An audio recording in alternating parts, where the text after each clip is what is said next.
Alhamdulillahirabbil alamin. Wassalatu wassalamu ala asyrofil anbiya'i wal mursalin sayyidina Muhammadin wa ala alihi wa sahbihi ajmain, amma ba'd.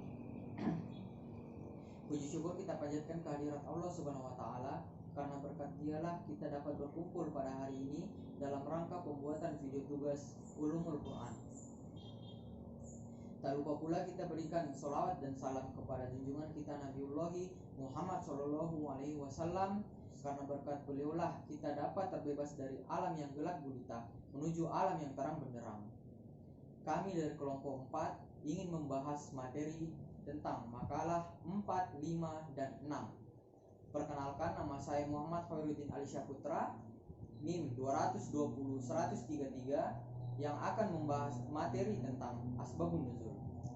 Dan perkenalkan, nama saya Solehati, NIM 2002010058. Saya akan menjelaskan tentang mukjizat Al-Quran. Dan saya perkenalkan, nama saya Asad Ahmad Kausan, NIM 2002010034. Saya akan membahas materi tentang Al-Makkiyah dan Al-Madaniyah. Baiklah, itu tadi nama-nama teman kelompok saya, dan kami akan menjelaskannya pada video berikut ini. Assalamualaikum warahmatullahi wabarakatuh. Perkenalkan, nama saya Solehati, NIM 2002010058. Ya baiklah, saya akan menjelaskan tentang mukjizat Al-Quran. Al-Quran Al-Karim memiliki kedudukan yang fundamental dalam agama Islam. Al-Quran merupakan sumber hukum pertama dan yang paling utama bagi umat Islam. Semua hukum yang berlaku dalam Islam tidak boleh bertentangan dengan Al-Quran untuk menurunkan hukum yang lainnya. Al-Quran adalah mukjizat abadi Nabi Muhammad SAW yang dengannya seluruh umat manusia dan jin ditantang untuk membuat yang serupa Al-Quran, sebuah atau 10 surah yang sama dengan surah yang ada di dalamnya. Kata mukjizat terambil dari kata bahasa Arab al-jaza, yang berarti melemahkan atau menjadi tidak mampu. Pelakunya yang melemahkan dinamai mujiz, dan apabila kemampuannya melemahkan, pihak lain amat menonjol sehingga mampu membungkam lawan, dia dinamai mukjizat. Oleh pakar Islam, mukjizat didefinisikan sebagai suatu hal atau peristiwa luar biasa yang terjadi melalui seseorang yang mengaku nabi sebagai bukti kenabiannya yang ditentang bagi yang ragu untuk melakukan atau mendatangkan hal serupa, namun mereka tidak mampu melayani tantangan tersebut. Kemukjizatan Al-Quran meliputi banyak aspek, mulai dari kebahasaan, astronomi, geografi, kedokteran, dan lain sebagainya. Mukjizat berfungsi sebagai bukti kebenaran para nabi, keluarbiasaan yang tampak atau terjadi melalui mereka itu diibaratkan sebagai ucapan Tuhan.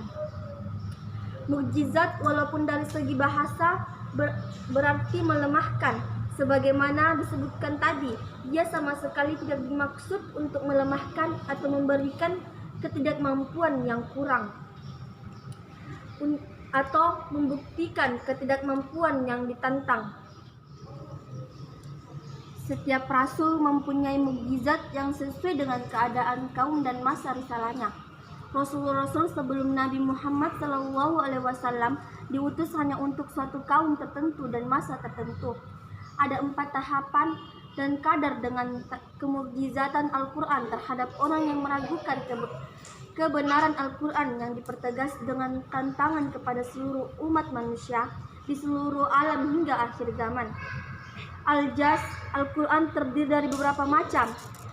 Di antara ijaz Al-Quran adalah ijaz balaghi, ijaz mengenai berita gaib, ijaz tasyri, perundang-undangan, dan ijaz ilmi dengan berbagai macam seperti ijaz tabi'iyah, kedokteran, ijaz falaki atau astronomi, ijaz geografi atau geografi, ijaz astabi'i atau fisika, ijaz abadi atau jumlah, ijaz ilami atau informasi, dan ijaz lain-lainnya.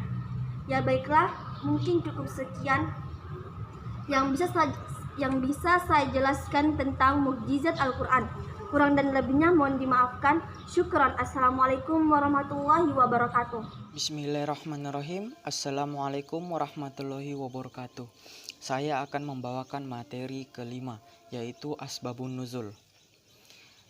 Asbabun Nuzul adalah suatu kejadian atau peristiwa yang terjadi baik sebelum ataupun sesudah turunnya ayat Al-Quran.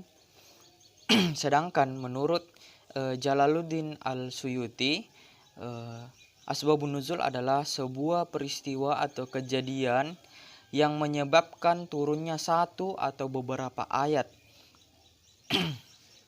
Sedangkan sumber dari Asbabun Nuzul adalah daripada para sahabat dan Rasulullah, serta yang menyaksikan turunnya ayat Al-Quran. Maksudnya menyaksikan peristiwa yang terjadi pada saat turunnya ayat Al-Quran tersebut. Asbabun Nuzul ini sangat penting bagi penafsiran Al-Quran, karena kita dapat tahu makna dan arti dari ayat yang turun tersebut dari Asbabun Nuzul. Seperti itu. Terus salah satu contoh Asbabun Nuzul digunakan sebagai penafsiran Al-Quran ialah Quran surah Al-Baqarah surah kedua ayat 115 yang berbunyi, A'udzu billahi minasyaitonir rajim. Bismillahirrahmanirrahim. Walillahil masyriqu wal maghribu fa aynama tawallau fasamma wajhullah. Innallaha wasi'un alim. Shadaqallahul azim. Yang artinya, dan milik Allah lah timur dan barat. Kemanapun kamu menghadapkan wajahmu, di sanalah ada wajah Allah. Di sanalah ada wajah Allah. Sungguh Allah maha luas dan maha mengetahui. Nah, kalau kita memahami secara kontekstual tanpa asbabun nuzul, pasti semua masjid tidak akan berkiblat dengan satu arah yang sama, yaitu ke Masjidil Al-Haram. Karena ayat tersebut menjelaskan bahwa di mana-mana ada Allah, karena di mana-mana miliknya Allah, termasuk seluruh di alam semesta ini. Tapi karena ada asbabun nuzul, di mana asbabun nuzul ini diriwayatkan oleh Imam Muslim, pada suatu ketika Rasulullah sedang melakukan perjalanan dari Mekah ke Madinah dan masuk waktu sholat. Lalu beliau sholat sesuai dengan arah kendaraannya melaju atau berjalan. Nah, itu sudah dapat diketahui bahwa ayat itu turun pada saat Rasulullah berkendara, pada saat dalam perjalanan atau safar. Nah, jadi kita bisa pahami bahwa Quran surah Al-Baqarah ayat 115 ini dimaksudkan untuk orang yang sedang dalam safar atau perjalanan. Seperti misalnya ketika kita di dalam pesawat atau di kapal, tidak mungkin kita akan mengikuti kiblat karena kapal dan pesawat itu bergerak dan selalu mengubah-ubah arahnya agar bisa sampai ke tujuannya. Nah, kalau begini kita diperbolehkan menghadap kemana saja. Namun kalau untuk di daratan, seperti kalau kita di rumah atau di musola atau masjid untuk sholat, ada ayatnya di Quran surah Al-Baqarah ayat 143 dan 144 yang membahas tentang pemindahan arah kiblat umat Islam dari Baitul Maqdis ke Masjidil Al-Haram di Mekah Al-Mukarramah, seperti itu.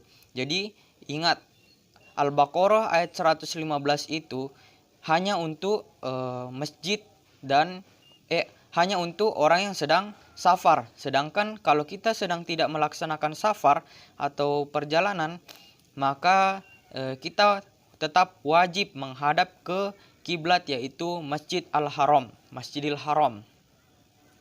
Baiklah, mungkin itu saja yang bisa saya sampaikan tentang asbabun nuzul. kurang dan lebihnya mohon dimaafkan. Wallahul muwafiq ila aqwamit thoriq. Wassalamualaikum warahmatullahi wabarakatuh. Bismillahirrahmanirrahim. Assalamualaikum warahmatullahi wabarakatuh. Saya Asud Ahmad Fauzan akan menjelaskan materi tentang Al-Makkiyah dan Al-Madaniyah. Jadi sebelum itu kita ke pengertian Al-Quran terlebih dahulu. Secara umum, Al-Quran adalah suatu wahyu yang disampaikan kepada Rasulullah melalui perantara malaikat Jibril, yang dimana malaikat Jibril ini menyampaikan kepada Rasulullah dan Rasulullah menyampaikan kepada umat-umatnya. Jadi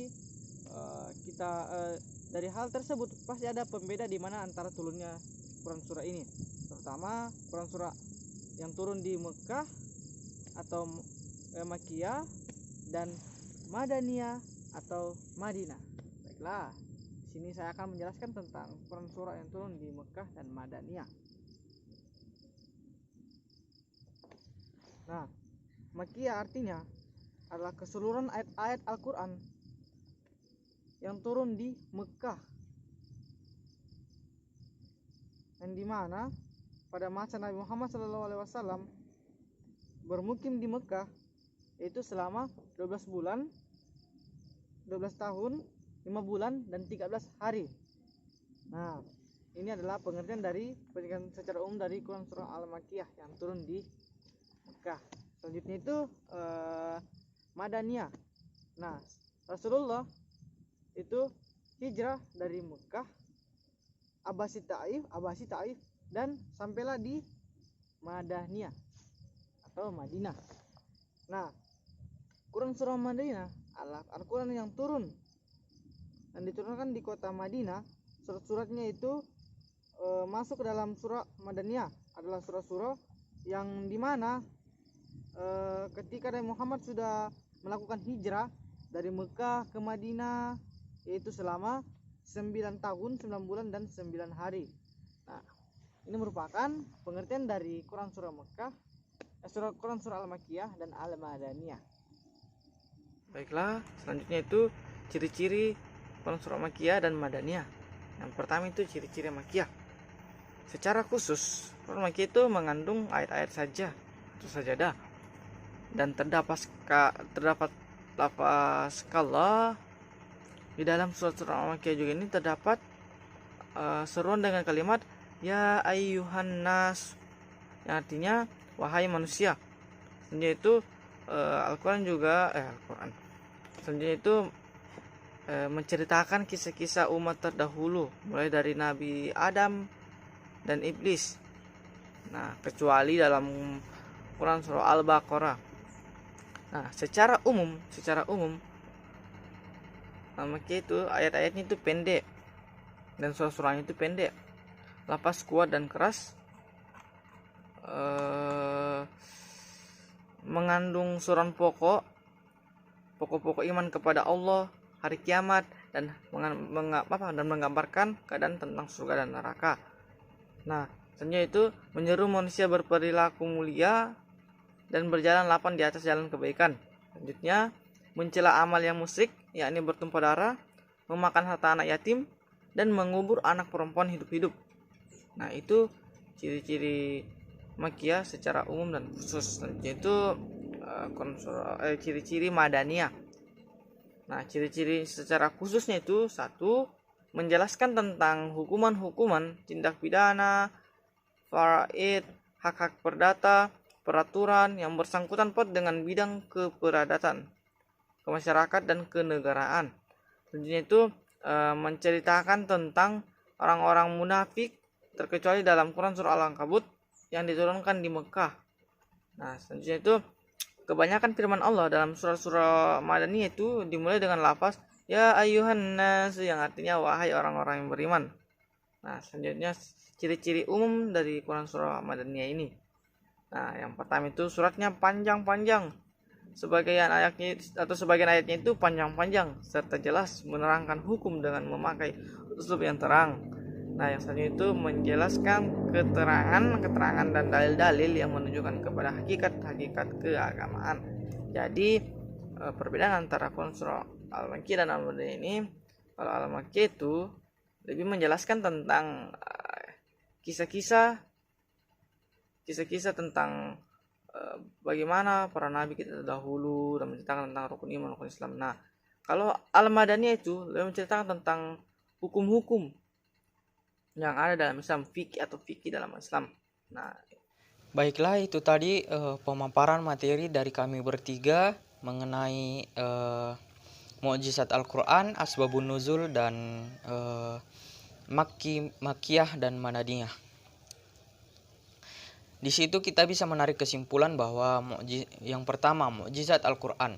Al-Quran adalah mukjizat dari Nabi Muhammad SAW karena sampai saat ini masih tetap bertahan dan banyak yang bisa menghafalnya. Bahkan orang yang bukan Arab pun, anak kecil pun mampu untuk menghafal Al-Quran.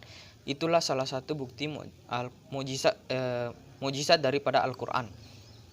Banyak sekali mukjizat-mukjizat yang terkandung dalam Al-Quran, seperti lautan yang tidak dapat menyatu airnya, ada gunung berapi di lautan, dan itu semuanya terjadi dan dibuktikan oleh bukti-bukti ilmiah, bukti-bukti yang nyata, ditelusuri oleh para ilmuwan-ilmuwan dan ternyata benar. Nah, itulah salah satu mukjizatnya Al-Quran. Jadi kita sebagai orang Islam wajib untuk mengimani Al-Quran, sebab itu termasuk dalam rukun Islam, rukun iman kita. Seperti itu. Selanjutnya mengenai asbabun nuzul. Asbabun nuzul ialah sebab-sebab turunnya ayat. Mengapa ayat ini bisa turun? Karena ada sebab ini, sebab itu, dan lain-lainnya. Salah satu lagi contoh asbabun nuzul ialah di dalam Quran surah An-Nur ayat 24 yang berbunyi, dan laki-laki keji akan bertemu dengan perempuan yang keji, dan laki-laki yang baik akan bertemu dengan perempuan yang baik. Ini asbabun nuzulnya ialah istri Rasulullah ketinggalan rombongan karena mencari cincinnya yang jatuh, dan salah seorang sahabat yang bernama Safwan bertugas untuk menyisir bekas jalanan rombongan Rasulullah agar tidak ada pasukan yang tertinggal, dan menemukan Aisyah sendirian di tengah gurun, lalu membawa Aisyah pulang dan disuuzoni sama tetangga-tetangganya di di tempatnya Rasulullah. Akhirnya turun ayat ini seperti itu, karena Rasulullah dan Aisyah dan Safwan itu orang-orang yang baik, jadi mustahil mereka akan melakukan hal yang keji seperti itu yang tidak diridhoi oleh Allah Subhanahu wa taala. Selanjutnya Makkiyah dan Madaniyah. Makkiyah adalah surah yang turun di Mekah, sedangkan Madaniyah surah yang turun di Madinah. Makkiyah berisi surah-surah tentang peringatan-peringatan dan kisah-kisah untuk memperingatkan orang-orang kafir-kafir yang masih ada di Mekah. Serta pada saat itu umat Islam masih sedikit, sehingga mereka diberikan peringatan agar mereka cepat-cepat beriman sebelum ajal mereka menjemput. Sedangkan Madaniyah berisi tentang aturan-aturan atau norma-norma dalam berkehidupan bernegara dan bermasyarakat. Mengapa seperti itu? Karena umat Islam pada masa itu sudah banyak dan saatnya untuk bagaimana menyusun kehidupan bermasyarakat di antara umat yang ada. Seperti itu, agar umat Islam seterusnya selepas masa tabi'in atau sahabat dan tabi'ut tabi'in seperti pada kita ini masa akhir zaman, agar tahu bagaimana caranya kita hidup bermasyarakat dan bernegara sesuai dengan tuntunan yang di dalam Al-Quran, khususnya surah-surah yang turun di Madinah. Seperti itu. Baiklah, mungkin itu saja yang bisa kami sampaikan. Saya ucapkan banyak-banyak terima kasih karena telah menyempatkan menonton video kami. Wallahul muwafiq ila aqwamit thoriq. Wassalamualaikum warahmatullahi wabarakatuh.